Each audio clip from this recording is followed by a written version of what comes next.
Okay. I don't know in Canada, in North America, but in Italy and yeah, in Europe maybe, there is no more space for travel agencies. I think that the time for them is over. It's almost over. It's almost finished. Probably because of the development of internet. Because nowadays, it's very easy to organize a trip by yourself. All you need is only to now know how to use the correct instruments, the right instruments. So today, I want to talk about how to organize a trip, or better, how I usually organize a trip. Not how to, but how I usually organize a trip. And I'm going to talk about this topic following the next 3 steps. First one, research. Sorry. Research. Now we will see in what way research. Preparations. And finally, I'll give you some practical advices that we can call strategies. But let's move on with the first main point. So, research. Sometimes trips board accidentally, by chance. Maybe because a friend invites you to take part in a pre-organized trip. But sometimes also, you need to organize a trip. You are the star, you are the protagonist, so you need to organize a trip. And to organize a trip, you have to do a lot of researches. But researches, okay, but in what way researches? We have to distinguish different kinds of researches, at least 2. First one, flight research. And about flight research, I suggest you to use app and internet site like Skyscanner and Google Flights. Now I'll explain you in a minute why I suggest you to use these 2 apps, these 2 internet sites. But we have also another kind of research, the accommodation research. And for the accommodation research, I usually use Booking. But the point is how and why. Why I suggest you to use Skyscanner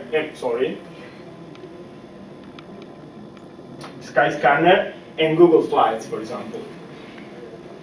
Because I think that are 2 apps very easy to use, and also thanks to these graphs, they filter an accurate research of all flights by all the company for that destination in that day, and also they underline also the best period for your travel.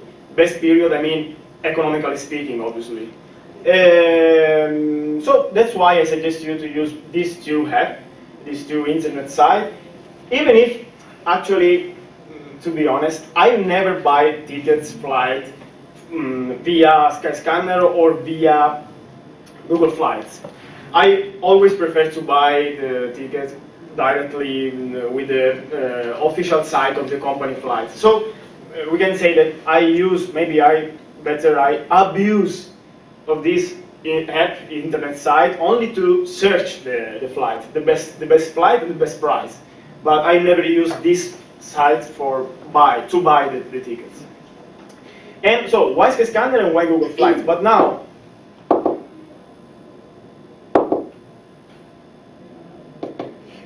It's a keyboard. why Booking? Actually, I suggest you to use Booking for 2 main reasons. First of all, because in my life I traveled a lot lately, and I always use Booking, and I've never had a problem with this app. Never. But most of all, I suggest you to use Booking because of the free cancellation. As you can see from this picture, no free cancellation, no deposit needed. Free cancellation, no deposit needed.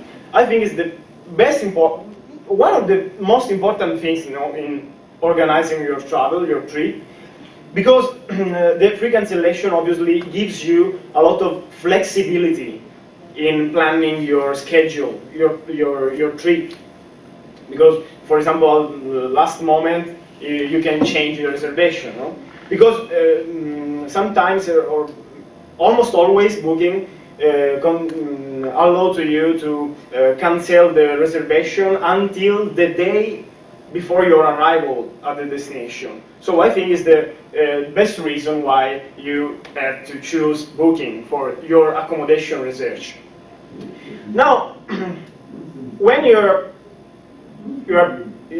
bought your ticket flight and you did your reservation for the accommodation, you can move on with the preparation for the trip.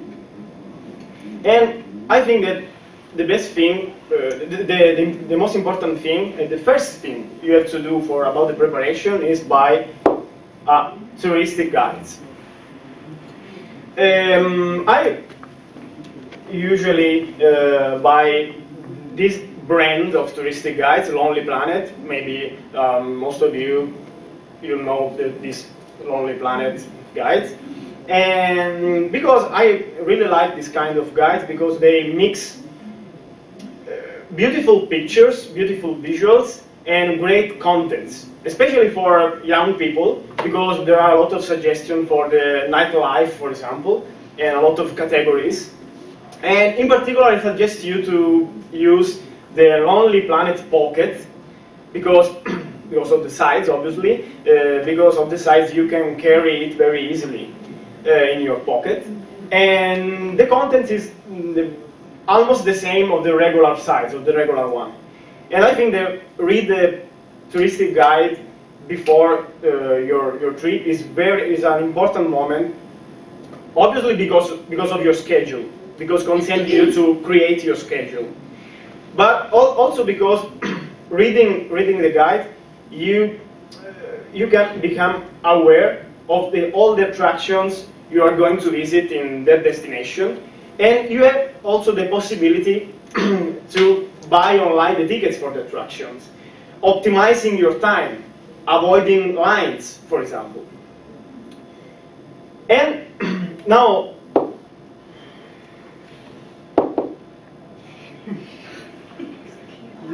no, because sometimes it's one. Okay. Okay. Now, a small parenthesis for those who prefer traveling by car. Only because I love traveling by car. It's my favorite kind of trip. And obviously, for those who prefer traveling by car, don't forget your TomTom, your GPS. But under this point of view, I'm a little bit maybe old style. Yeah, because I'm only 24 years old. Only, I don't know, 24 years old. But yeah, I'm an old style person, I think, because I always bring with me also the paper maps for the highways and the streets, like this one. And actually, these are my pictures for my next trip next week, because next week I'm going to Norway. And so I edited these pictures in my cell phone, and yeah. So I always recommend you to don't trust always in technology, like TomTom, GPS, because sometimes I think that technology can be wrong. While I always faith in traditional methods, traditional instruments, like the map, the paper map. So don't forget the map if you're traveling by car. And to close the parenthesis, this small parenthesis, always for those who prefer traveling by car, there is another hub, another internet site, very, very useful. I don't know if you know. It's always by Michelin, the same brand of the paper maps before. It's Via Michelin. The name is Via Michelin. I think it's very useful because this map allows you to calculate everything. Calculate kilometers, calculate distances, calculate how much oil you need for your car, for your trip, for your whole trip, and also for calculate how much money you need to pay the tool booth. So the payments in highways, no? So I think it's very useful. It's a very useful app, and I always use it. And after you have done all these things, you can create your schedule, your plan.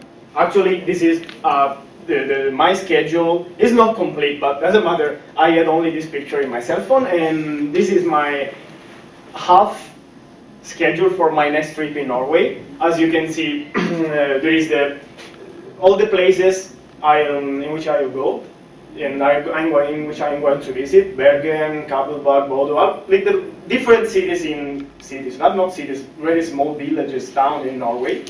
The hotel, the price of the hotel, the check-in time, check-out time, the free cancellation until, and I wrote the date until I can do the free cancellation. Private parking, no? Because if you travel by car, you need always a parking. So the hotel, when the hotel has the private parking or no, and so on. So also last thing I suggest you about the preparations, about this second main point is also read something. Why read something? Before your trip, obviously. Because I think that read a book, obviously related to the city you are going to visit, allows you to travel with your head, with your mind, with your imagination. For example, I chose this picture because when I went to Paris my first time, before going there, I read Da Vinci Code. I think everyone knows this book by Dan Brown. And reading this book allowed me to made me more curious, more interested in discovering Paris. No, so I suggest you to also, in your preparation moment, to read also a book before your travel. Finally, as I told you, I have some practical advices which we can call strategies for your trip. First of all, wake up early in the morning. Wake up early because I think that the best moment to visit a lot of attractions is the morning, very early, because there is no crowded. The attractions are no crowded, so it's the best moment to visit them. And that's why be careful to your friends, because you have to make sure that your friends, your companions, have the same your habits. Because if not, you could be in trouble during your trip.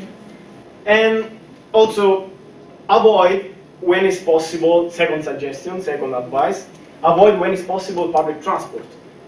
Okay, sometimes it's not possible to avoid public transport, obviously for distance reason and so on. But when it's possible, avoid it. Because I think that the best way to discover a city, to visit a city, is getting lost in it. Getting lost to discover every corner of a city, of a place, wherever you visit. Also, be careful to the touristic restaurants. Touristic restaurants, because sometimes, for example, in Italy, in Rome, we have a lot of touristic restaurants, very crowded, but the quality of these restaurants is not good, are only expensive, but not also good restaurants, I think. So don't follow the crowd. Don't follow the crowd when you plan your travel food, about your food. And finally, last advice is obviously enjoy the trip. Even if I know that your trip, it could be stressing and tiring because of all this organization, but try to enjoy it. Try to enjoy your trip. And so today I thought about how to organize a trip, how I usually organize a trip. And we talked about the research, the research moments, so flight research and accommodation research. Preparations, so city guide, maps, GPS, and so on. schedule planned, and strategies and practical advices. So I think and I hope that now you know how to organize a trip by yourself. And so now that you know how, don't hesitate. Don't hesitate. Travel. Travel because you must know, you must remember always that life is a travel, and only who travels lives twice. Is a quote by Indian philosopher Umar Khayyam. So thank you.